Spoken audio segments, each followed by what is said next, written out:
عزیز رضی اللہ تعالی عنہ فرمایا کرتے تھے کہ اپنی خلوتوں کو پاک رکھو، اللہ تمہارے ظاہر کو ستھرا کر دے گا۔ جس شخص کی خلوت پاکیزہ ہوتی ہے، عفت مآب ہوتی ہے، تو اس کے چہرے پہ خاص قسم کا نور ہوتا ہے۔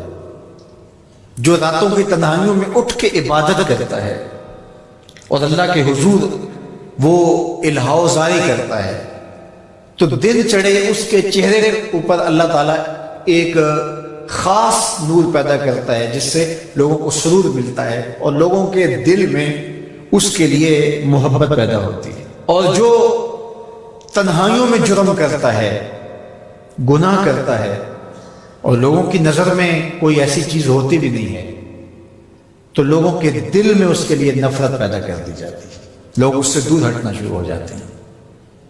یہ دلوں کے سودے ہیں۔ تو اس لیے اپنی خلوتوں کو پاکیزہ کیجیے۔ حضرت عبداللہ بن عمر رضی اللہ تعالیٰ عنہ اپنے دوستوں کے ساتھ کھانا کھانے میں مصروف تھے باہر پہاڑوں میں۔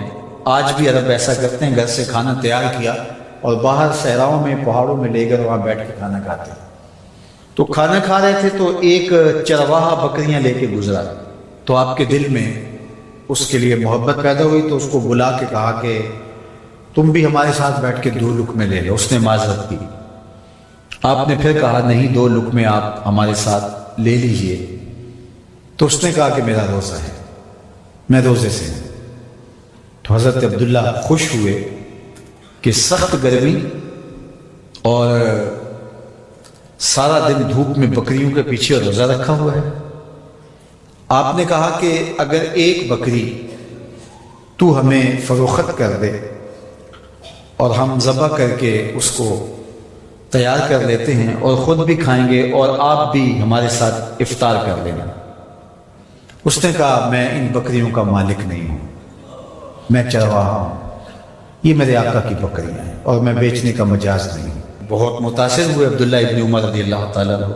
آپ نے اس کو مزید آزمانے کے لیے کہا کہ تو اپنے آقا سے کہہ دینا کہ بھیڑیا بکری اٹھا کے لے گیا تھا، تو ایک بکری ہمیں دے دے۔ تو اس نے ایسے آسمان کی طرف دیکھا اور کہا اللہ کہاں ہے؟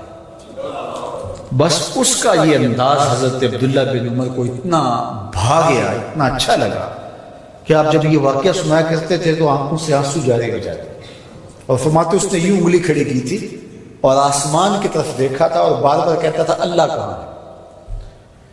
خیر آپ واپس شہر آئے، اس کے مالک کو تلاش کیا اور کہا کہ اس غلام کو اور بکریوں کو من چاہی قیمت کے ساتھ مجھے فروخت کر دو۔ اس نے بکریاں اور غلام دونوں بیچ دیے۔ آپ نے غلام کو بلایا اور کہا کہ تو آج کے بعد آزاد ہے اور یہ بکریاں بھی تیری ملک ہوئیں، تیرے ایک جملے نے کہ اللہ کہاں ہے تیرے لیے آزادی کا مجدہ بنا دیا اس کو، اور میں تجھے ساتھ دعا بھی دیتا ہوں اللہ تجھے جہنم کی آگ سے بھی آزاد فرما۔ تو یہ یقین کہ میرا اللہ مجھے دیکھ رہا ہے، یہ اگر آپ کے ساتھ جڑ جاتا ہے تو پھر کسی کیمرے کسی سیکورٹی کی ضرورت نہیں ہے۔ یہ عقیدہ اتنا بڑا حصار ہے، عبادات میں بھی سرور دیتا ہے، اور یہ عقیدہ انسان کو گناہوں سے بھی محفوظ کرتا ہے اور بچاتا ہے۔